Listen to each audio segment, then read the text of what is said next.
السلام عليكم ورحمة الله وبركاته. waxaan ku sheegaa hal qadiyo aad ku anfacayso waliga qofku xantay hortaada wax ka sheegin waxbaha u qaalin xiifada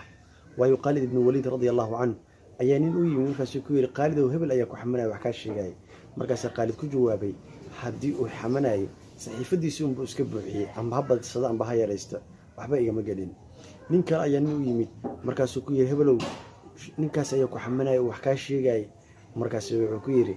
shaydaan qof uu soo dirsado mi way markuu adiga ku soo diray aniga ma doonaysa qofka inay ugu dirtid ninka uu iska baxay imaam Shaafici rahimahullahu ta'ala ayaa nin u yimid markaas ku yiri imaam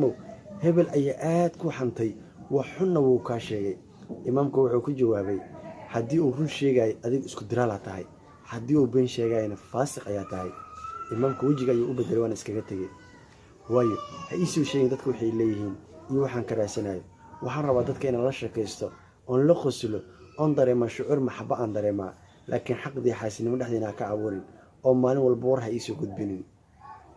nabiga sallallahu alayhi wasallam ayaa wuxuu leeyahay ha isoo gurina saxaabadii hadal ay dhahayn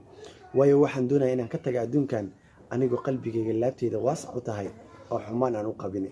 haddaba hadii aad doonaysid inaad farxad ku noolaataa iyo qurux iyo wanaag dadka walaalaha qalbiga waxba ha ugu qaban salaamatu sadri ayaa la rabaa laab xaaran